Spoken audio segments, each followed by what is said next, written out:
Hey, friends, and welcome to another podcast. My name is Eric Hulkran, and this episode brought to you by the Michigan Retailers Association. And on today's show, we head to Mieras Shoes to talk to the president, Jeff Joyce.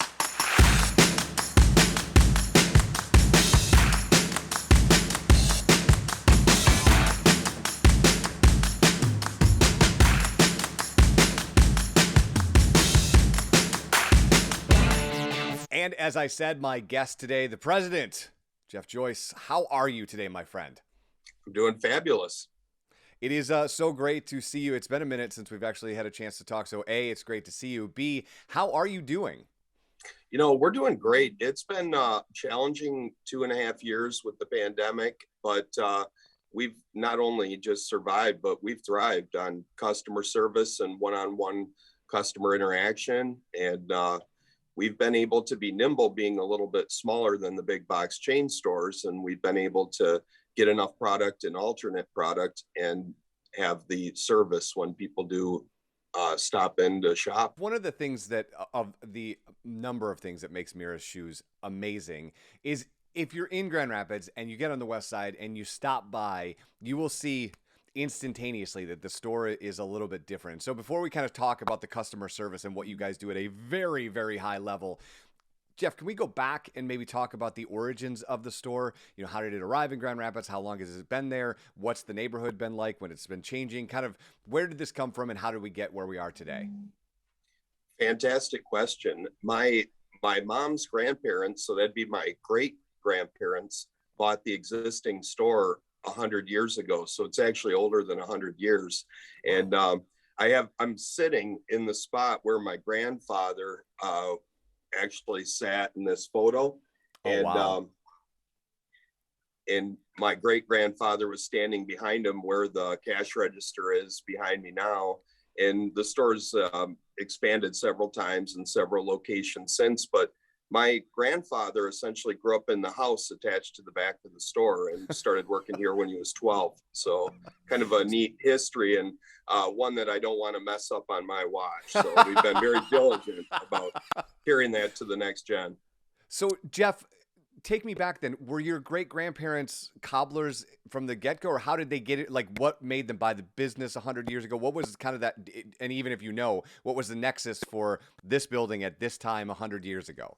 They actually arrived from the Netherlands and landed in Holland, Michigan, and worked at the Holland Racine Shoe Factory. So he was a bedlaster. He learned the components and how to put together the shoes and the construction aspect. And then this opportunity came up, and he not only bought it, but lived here. So, I mean, it was every aspect of their lives. Well, I think a lot of entrepreneurs feel like that anyway, even if they're not actually physically living in the store. It feels like you're living there all the time. So, Jeff, talk to me a little bit about the customer service, because one of the components that I think if you have shoes and you love a pair of shoes and they're nice shoes and something happens to you, you might have some difficulty finding somebody who can actually repair it correctly, which is something that you guys do at like a very high level. Can you talk about that and kind of what happens in the store when people come in to visit you guys? Yeah, we for us, we work one-on-one with each customer because every shoe fits different. And more often than not, people's feet are different one side to the other. And so we're able to sit down, measure both feet with the over 100-year-old Brannick device and really be able to dial it in and look at the depth and the width and length of the foot and try on different styles that all run different. And we're very clear here. We don't work on commission, and we just want the customer happy, even if they walk out with nothing, because that experience will have them want to come back, tell a friend, and that's why we've grown for 100 years. It's incredible, my friend. So obviously this podcast is brought to you by the Michigan Retailers Association. You and your family have a rich tradition with the MRA. And I'm wondering, A, if you can talk about when you guys joined the MRA, and B, what it has done for you, not only in the last 3 years, because obviously it's kind of been a collective to get through the last 3 years, but what it does in the best of times. Wow. I think my father was approached, and mom, by the Michigan retailers as one of their first workman's comp. For us, workman's comp was a big deal because we didn't have a lot of different avenues to buy a policy like that. And then it began to evolve from there, and they're huge with credit card processing, and they've evolved Michigan Retailers into the biggest retail organization in the country. So they help other states and other retailers with credit card processing, legislative political action, where they lobby for retailers, and they're a strong voice. They're well known, and they know that the tens of thousands of retailers are all voters. So they speak for us. And now they've opened up even more to insurance and POS systems. And even more importantly, they're run by lawyers, and they're able to help small retailers that don't have access to those different things. And even with legal questions, which has been a big thing the last 2.5 years. So they've been very good as with communication. Jeff, what do you think? And this might not be a fair question, but I feel like if anyone can answer it, you can. From your perspective, you are obviously in a 100-year-old business that has evolved with the times and kept very current. And like you said, it's thrived in the last 3 years. What do you think it is about the organization that they've been able to continue to pivot, right? You are not the first person to tell me that, workman's comp was a big deal and the MRA helped them back when that wasn't readily available for small to medium businesses. You're not the first person to talk to me about the credit cards. And, you're watching them just pivot into these verticals that the retailers need help. Almost like 3 minutes before the retailer realizes that they need that help, they're already set up with a system. Any sense as to how they're able to do that? Yeah, I think the biggest thing is it's a long multi-generational legacy of retailers. So Michigan Retail Association is retailers run by retailers, so they understand that the profit is truly in the pennies, and that anywhere that they can help us save a penny is going to help that business to survive and grow. All right, Jeff, last question before I let you get on with your day.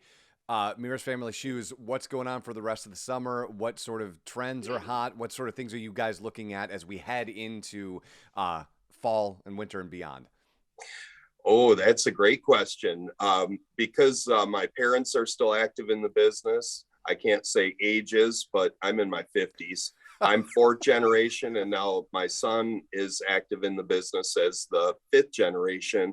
The younger gen is helping with the trends better than I can do now at this age. But I think that people are happy to spend money, and they're happy to support local businesses that do have the selection and quality brands. And they'd rather spend a little more for a quality brand and have it outperform anything else. So we're really noticing larger sales with multi pairs, and people are definitely spending money when they stop in.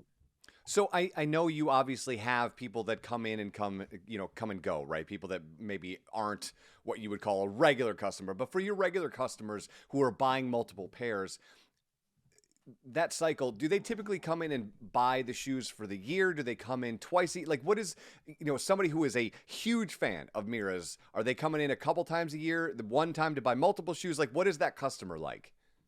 Yeah, we've got, well, over 100 years, we've grown and been diversified enough where one pair of shoes is really a stretch for some people, and they'll wait if we have a promotion or a sale, and they'll wait and time that purchase. But we also have people that they've just decided that this is a priority, and they're going to buy what they want when they want it. And we've noticed more of that lately, a little more purchasing power and cash on hand. So they're definitely jumping in, and if they see it, they buy it. And I think the pandemic has helped that, knowing that if they see it and they don't buy it, it might not be there next time they come back around. So they take a look, they try everything on, and they're walking out with 4, 5, 6 pairs sometimes. So I lied. Last question, since you brought it up. Supply chain for you guys, what has that been like in the shoe industry? For you, how has it been a high stressor, or just in certain segments? What has it been like? Yeah, it's definitely been stressful because shoe stores like ours are generally a fill-in business where we rebuy what we sold, and we can have it fulfilled within a week. And that those days are done. We're starting to purchase everything 4 to 6 months out to ensure that we get the product. And a lot of smaller retail has trouble with that because they can't forecast forward, knowing what's going to be gone by then and sold, and also what the trends are going to be then in the sizes and widths and styles and colors. So we've been buying larger amounts of the core product that we really need, and then and some of the fun stuff as well, but just to ensure that we have the basics. Awesome. Jeff, Joyce, have a wonderful week. Cannot wait to catch up with you again soon. Thanks for your time.